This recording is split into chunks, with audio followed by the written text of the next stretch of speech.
Today on Newsbeat, the rumor mill was working overtime this weekend. We'll tell you why. And your opinion matters. We'll tell you how the U.S. Department of Education is trying to lower college costs. Also, holiday cheer is in the air, and you can smell it. We'll tell you how you can celebrate the holidays before winter break.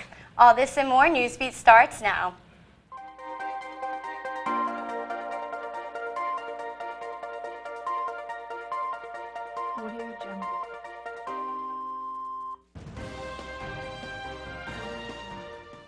Good evening and welcome to Newsbeat. I'm Lauren Graham, filling in for Ambria Washington. And I'm Michael Edmondson, filling in for Michael Edmondson. Thanks for joining us. Over the weekend, social media sites were buzzing with rumors of a serial killer here in Baton Rouge. An incident out the LSU lakes helped fuel the fire even more. We take you live to the LSU PD with reporter Jackie Massey, who helps separate fact from fiction. LSU's police department is not investigating any incident of a serial killer being on or near LSU's campus. In fact, the Baton Rouge Police Department said that any rumors about a serial killer near the Baton Rouge area is false. Tweets and text messages like this one were everywhere this weekend, but the facts are this. There have been a few muggings near campus, and last weekend a woman was found dead in a canal off Tiger Bend. Baton Rouge police believe these events may have ignited the rumors. Baton Rouge Corporal LeJean McKinley told WBRC that he received many calls over the weekends about the rumor, but he said that there is not enough evidence to support that there is a killer on the loose. Now back to you at the desk. Thank you, Jackie. 4 school employees were charged in the Steubenville rape case, including the school superintendent. Steubenville City School Superintendent Michael McVeigh faces a felony count of tampering with evidence and 2 counts of obstructing justice. He is also charged with 2 misdemeanors for making a false statement and obstructing official business. The school principal and the wrestling coach were also charged with failure to report child abuse. And finally, the school's volunteer assistant football coach was charged with 4 misdemeanors for allowing underage drinking, obstructing official business, making a false statement, and contributing to unruliness or delinquency of a child. The grand jury of Steubenville rape case has indicted 6 people total. A school technology director and his daughter were indicted in October. LSU hosts the U.S. Department of Education Public Forum on Improving College Affordability Act and Value. Tiger TV reporter Candace Grace gives us an inside look. With the cost of tuition rising at a steady increase, more individuals are growing concerned about the future of college education. LSU was the last of 4 hand-picked schools selected for a visit by the U.S. Department of Education. Vice Chancellor of Academic Services at North Carolina Central University, Bernice Duffy Johnson, made the trip to share her views with attendees. And it is important that our government takes an interest in the quality of education in our institutions, and not only take an interest but put forth some monies to assist. Higher Education and Youth Liaison at U.S. Department of Education, Robert Gomez, says they plan to take this information back to Washington, D.C. and ultimately come up with a metric system that President Obama has requested.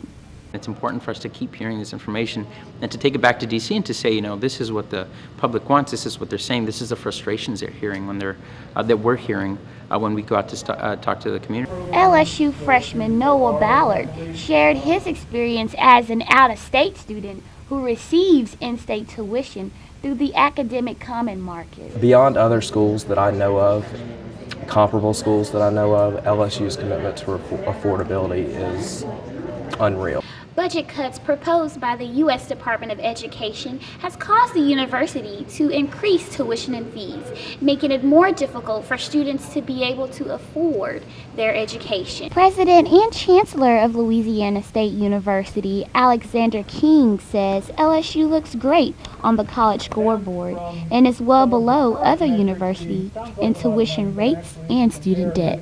It's wonderful that they're here. We're the only place they came to in the Southeast, so we're honored that they're here, and we look forward to working with them closely like we have been for the last couple of years. For Tiger TV, Candace Grace.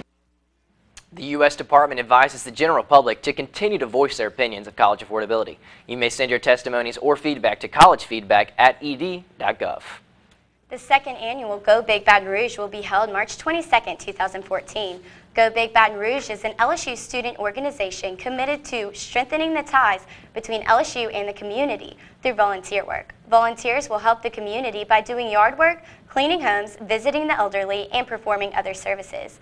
Earlier this year, about 30 organizations or homes benefited from the efforts of nearly 1,000 LSU volunteers who participated in the large-scale community service project. Residents and local agencies have until January 6 to request services. To make a request, visit gobig.lsu.edu. LSU will hold many holiday events in a few weeks as students get closer to closing books and opening presents. LSU's Holiday Spectacular is scheduled for December 4th at the Student Union. The celebration begins at 6 p.m. with the staff's in its 24th annual Christmas party. Holiday performers will show their talents in the Student Union at 6:30, followed by the annual Christmas tree lighting in front of the Memorial Tower at 7. The festivities were previously known as the Candlelight Spectacular, but Campus Life Marketing and Communications Associate Director Margot Gillette says the name was changed to better reflect LSU's culturally rich community. LSU is a multicultural, diverse campus, and we want to make sure it stays that way. So we're making sure that this is an inclusive ceremony that encompasses all of the holiday traditions that students across campus are celebrating. This is the first time these events will take place indoors. This change was made to avoid the ongoing construction projects around the Union and other weather-related issues that could occur. Well, weather forecaster Lauren Graham, what can we expect for tonight and the rest of the week? Well, it's going to be cold and rainy, and you might want to bundle up for the Thanksgiving holidays, but I'll have more for you after the break. Stay with us. Good evening, LSU. I'm Lauren Graham, and here's your daily weather forecast. Well, the game this weekend was rainy and cold, but that didn't stop the Tigers from heating up the field with a win.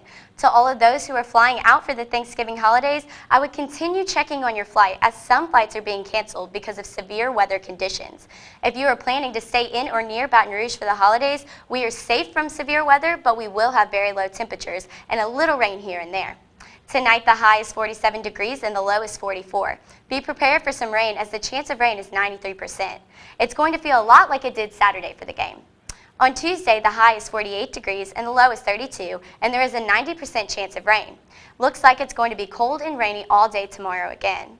Now let's take a look at the 5-day forecast. The rain should stop starting Wednesday, but temperatures are going to drop into the 20s. It should be cloudy the next few days, but we should see the sun on Friday. Hopefully the weather conditions clear up for those traveling for Thanksgiving break. I'll keep you updated as the week goes on. Well, that's all I have for you today, so don't forget to check Tiger TV for your up-to-date campus weather report every day. I'm Lauren Graham, back to you at the desk. Thanks, Lauren. You seem to be just doing everything on today's show. But coming up, a new investigation concerning last year's meningitis tragedy has opened. And stay tuned for the most recent details on Princeton's meningitis outbreak, as well as a new germ-zapping robot being used in hospitals.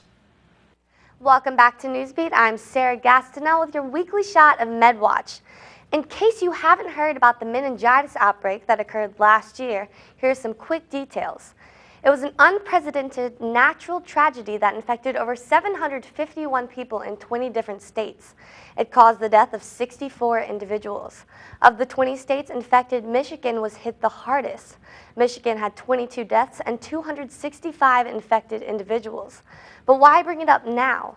Because it turns out that the outbreak in Michigan may not have been naturally caused. State and federal authorities are joining together to investigate a Massachusetts-based New England compounding center they believe to be linked to the outbreak. A certain steroid injection is thought to be the cause. The New England Compounding Center has filed for bankruptcy and had its license revoked. No one has been charged in the case so far. Unfortunately, it doesn't look like meningitis is going away anytime soon. Princeton University just reported its 8th case this past weekend. A female student at the Ivy League school was taken to a local hospital Thursday after developing symptoms Wednesday night. The student is receiving treatment. Turns out that Princeton is going to provide students with that vaccine that I told you about last week. The vaccine still has not been approved for use by the U.S., but doctors are saying that the risk of contracting meningitis is greater than the risk of the vaccine.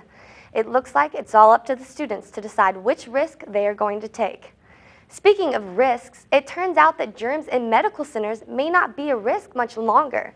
A Minnesota hospital is the first to welcome a new addition essential to health.